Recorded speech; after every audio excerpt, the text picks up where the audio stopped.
Hey guys, welcome everybody to the Monday morning call with Paul. I'm really excited about today. Got two special guests, one who's brand new with us in the business, and two, a veteran. And I'd like to introduce Nathan and Micah. Micah, who's been with us for about 3 years, and Nathan is just 2 months in the business. And we all went to the Ignyte thing. And I think people got different perspectives from it. So I'd like to start with you guys. What's like the three main things that you took away from it? And we'll start with you, Nathan. What's like the first thing out of three that you were like, okay, this is what I really got from it?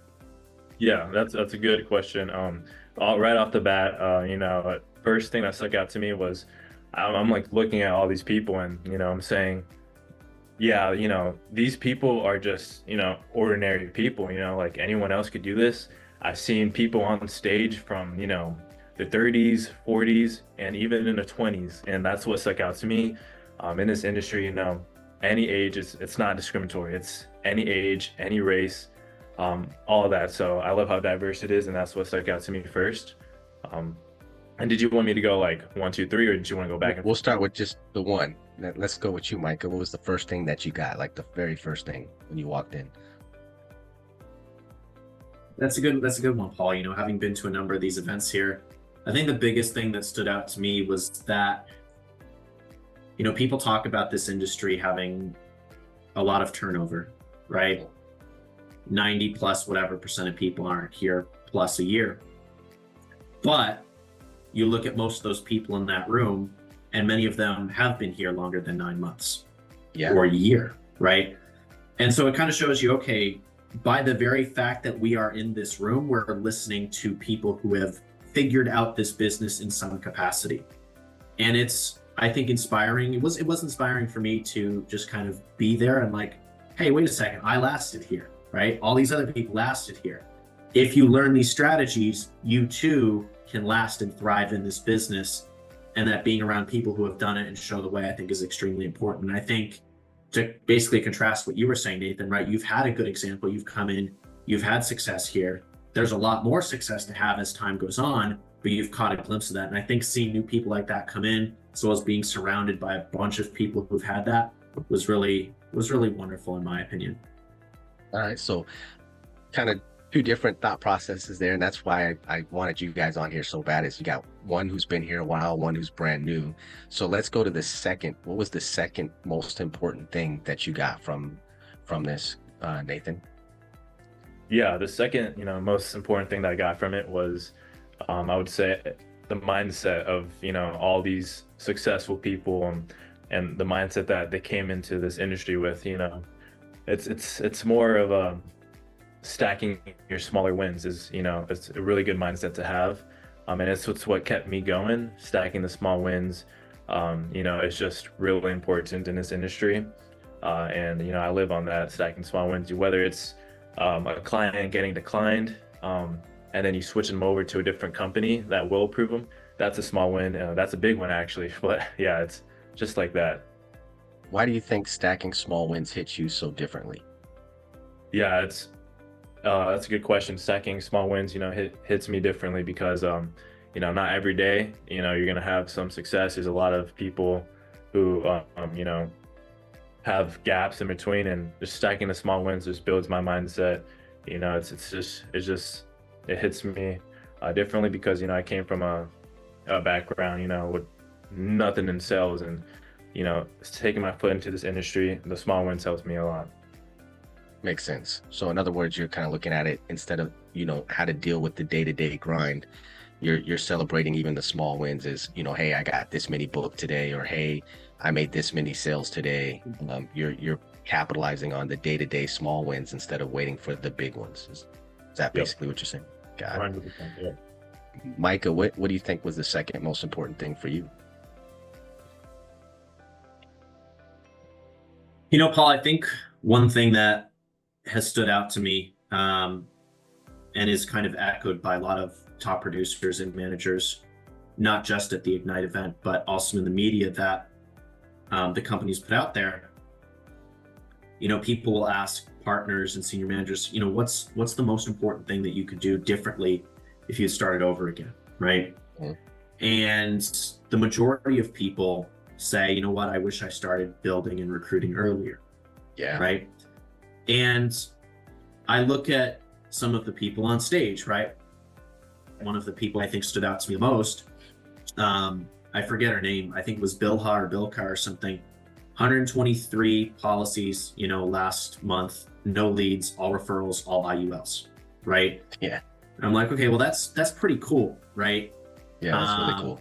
From two perspectives, right? Number one, that's the potential that anyone could do. And number two, that for whomever, whatever team she's on, that's a lot of families' help, but that's also a lot of passive income for who's ever in the upline hierarchy. Yeah. Right.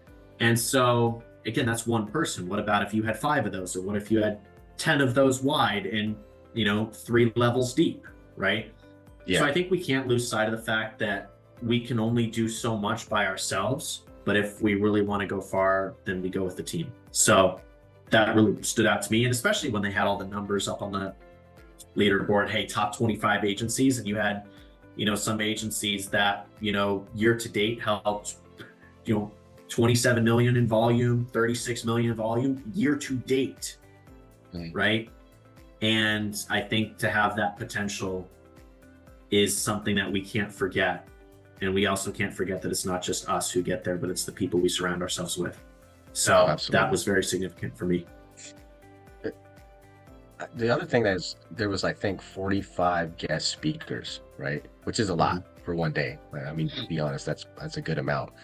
What would you guys say was the guest speaker that touched you the most, Nathan, and why? Yeah, I was Harold already said it, yeah, it's just the truth, Harold, touches my heart, man. It's something different about him. He's got the height, he's got the looks, man. The height, the looks, yeah. He just, without him, I wouldn't even be here. I made it to Vegas, and I never looked back from it. I never regretted every moment. It was a blessing, and yeah, his story was just top notch. What about his story that hit you when he was on stage? Yeah, he basically, he comes from he was a seller at a mall. It was his story, and he basically is more in. I just relate to him more because he's in the Asian community side. But yeah, I relate to him more, and I've been working with him ever since. He's got something in my heart for sure, man. Who was it, the person that talked about small wins that hit home for you? Yeah, that's a lot of speakers have that mindset. I believe I can't really narrow it down, but I'm pretty sure it was I know Harold mentioned the small wins, of course. He's always like that. And then another one is Alex Morton for sure. But yeah, great speaker. Yeah. And then what would you guys say was like the third most important thing? Micah? Yeah. A lot of important things here, Paul. We're just going to the third, brother. It's okay. For sure. I forget who was talking about this, but there was somebody who had talked about kind of 4 points, 3 or 4 points to every sale. Okay. I'd written them down here. I put a little bit more than 4 because I felt like it was appropriate. But anyways, just about whenever you're on the phone, you want to take control, right? You want to distinguish yourself. Why should, out of all the agents that are probably calling some of these people, why should you have the privilege of being their agent, right? How are you going to draw out emotion with your clients? How are you going to build urgency? I think that's something that a lot of people tend to forget. I know I do. I typically focus a lot on logic, right? Harold, you mentioned that in your presentation, sell off of logic, right? That's important, right? I'm not saying it's not. But I think sometimes we don't necessarily, I know I don't necessarily build enough urgency. Hey, this needs to get done today. What if something happens tomorrow, right? What do you have in place tomorrow? Like, things can happen. We've all heard those stories. And then really build that value and seal the deal and solidify it. Because if you're not having a watertight presentation, you're not going to have good retention. And so I think just, again, we have our back to basics call, but even that is just like, hey, no matter how long you've been here, do not forget that and do not ever compromise on that, right? I know for myself, it's easy to think sometimes, oh, well, I've been here for a little while. I know how to sell. I can relax a little bit sometimes on Yeah. the structure. But no, that's something you can't allow yourself to have, because the moment you start doing that, then your quality slips. So Yeah. for those of And- you who have had more or less experience, just stick to that structure every single freaking time. Yeah, it's crazy that you say that, because I've heard a number of speakers that talked about, that have huge teams, not just this company, but others. And they've talked about when they relaxed, the team started falling apart because they weren't doing what they were supposed to be doing for their team, because they thought Right. they had already made it, they got it. So, but Right. there's never a time to stop taking care of your team. You're the leader. Leaders don't relax. You keep pushing.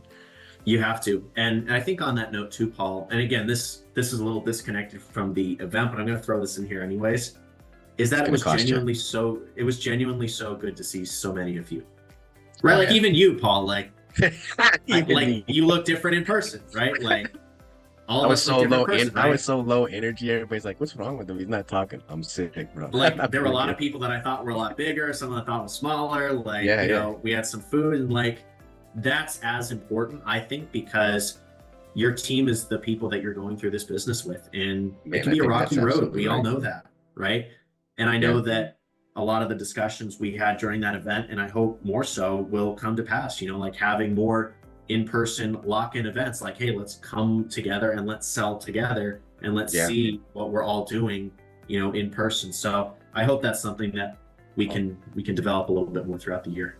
I think that's the case, man. I think that's in the process. I think we're in the planning stages of that, and maybe taking like an Ignite, because usually those are only a day long, but spending a week there and working as a lock-in, and still, taking that excitement and fire that you get from Ignite to sell the rest of the week.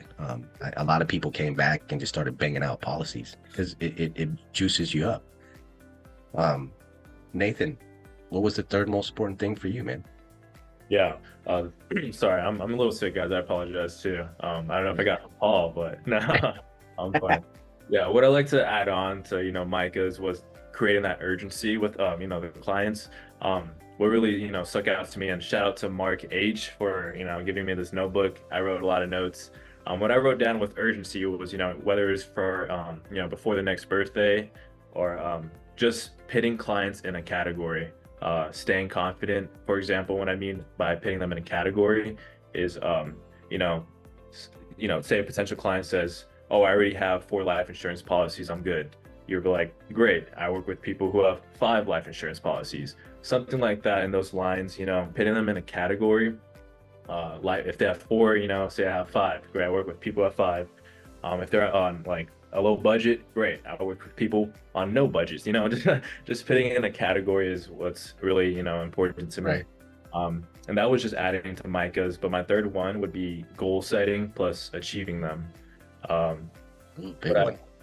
Yeah, goal setting. Yep. I got it from Alex Morton, a great speaker. Writing down a goal, having a date to complete that, and list those obstacles to overcome. Number 4, plan of action, and lastly, what's in it for you? What's that reward? So goal setting would be really important to me. Why do you think it's so important to put a date on a goal? Yeah, it's important to put a date on every goal. Just because you like hold yourself accountable to that goal, you want to make sure you accomplish that. And what I liked what he did was he made us all write a goal. We wrote it down. If you had a notebook, mine was and he said more of a present tense, like it's going to happen. So I wrote down, "I'm so happy and grateful to be writing over 30K a month by December 31st, 2024. So that was my date. And yeah. Wow, man, that's awesome, bro. You definitely gonna get there. Yeah, that's really important. Definitely goals. I think it was crazy that Micah and I have the same mindset. We've been in the business a long time, but I can't tell you how many people have said that I wish I would have started recruiting from day one, right? And it can be a little bit nerve-wracking because you feel like you don't know the business yet, you don't know the systems yet, and so you're not so sure about it. But I could tell you one thing. We could take Zach Ignyte as an example right now, right? His baby is in the NICU. He's not here, and his team's still writing business, so he's able to continue to be there to support his family. and not have to feel the pressure of writing business right away, right? That was one of the things somebody had taught me at the practice company, is that you can be a producer and just be a producer, and that's fine, right? And you can stack money in the savings account and you'll be fine. You have the ability. The great thing about this business is you can do, if you want to take a week off, you can take it off. You don't have to ask your boss for the week off, right?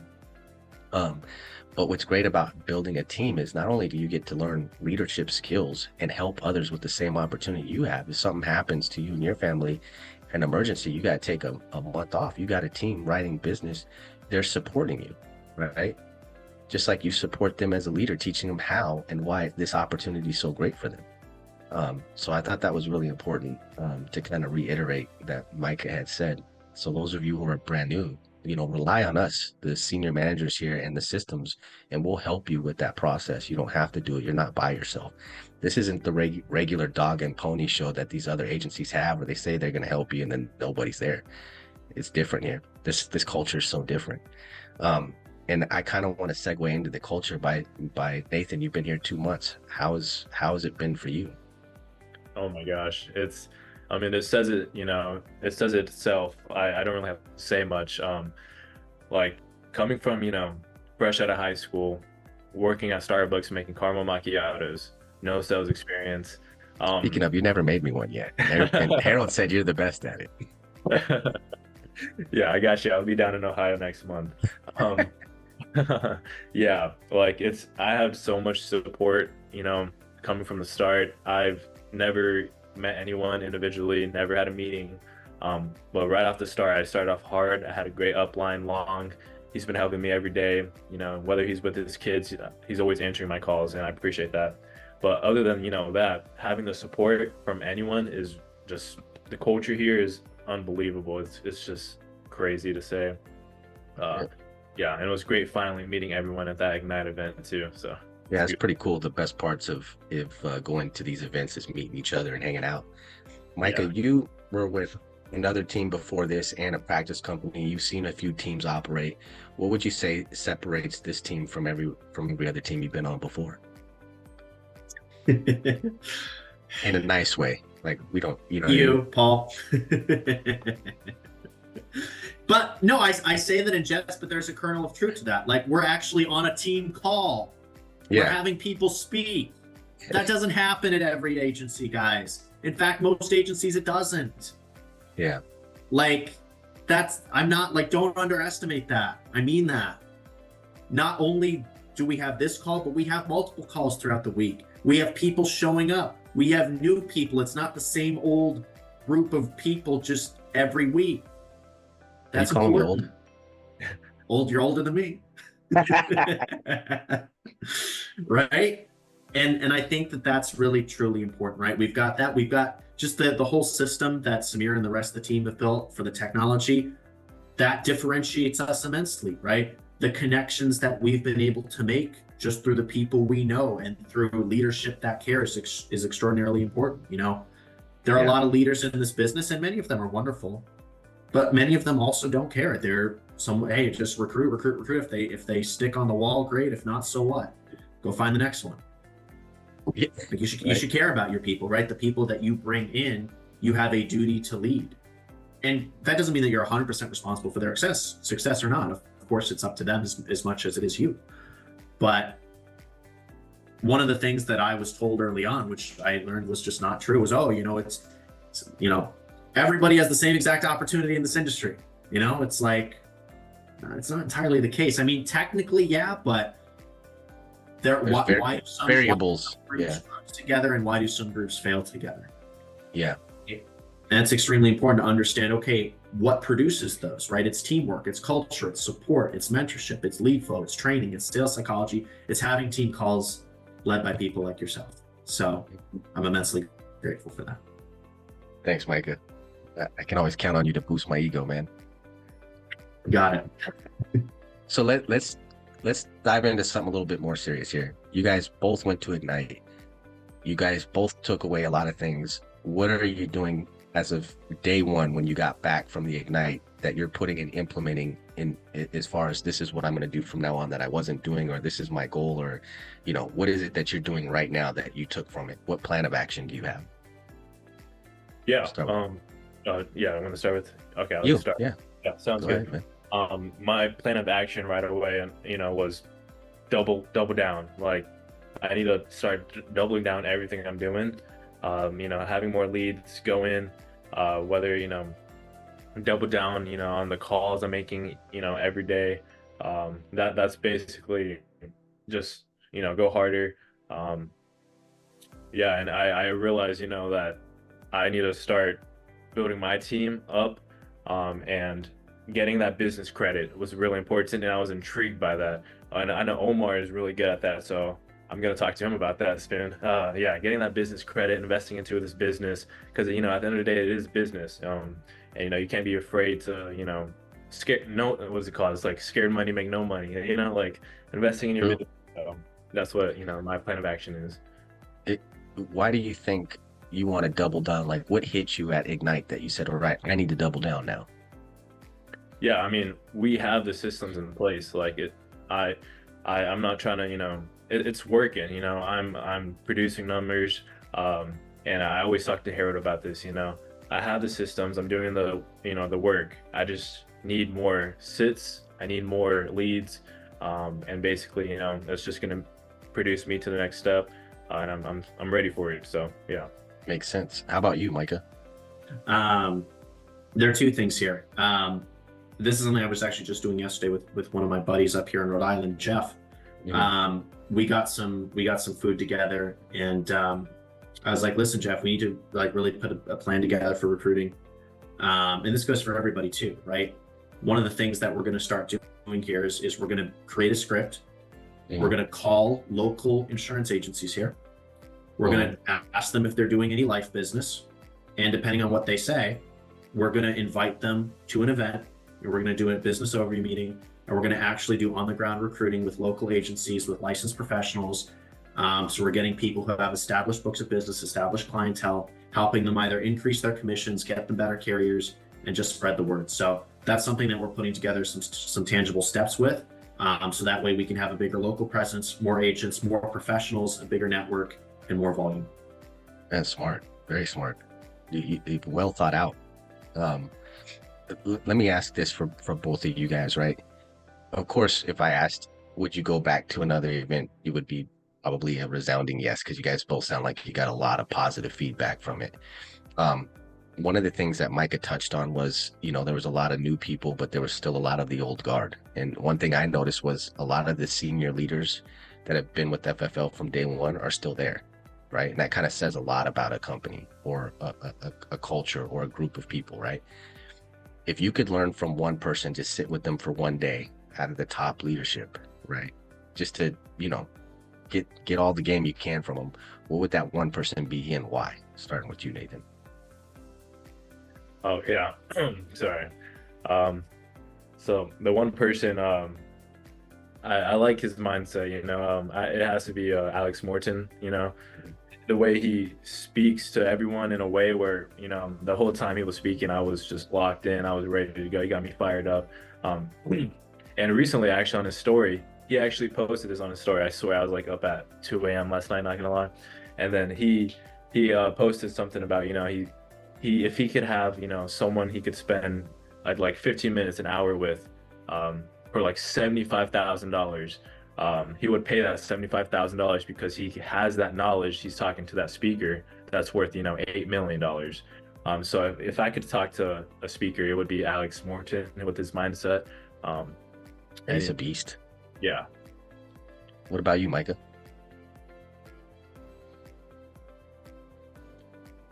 Who do I want to sit down with and literally listen to?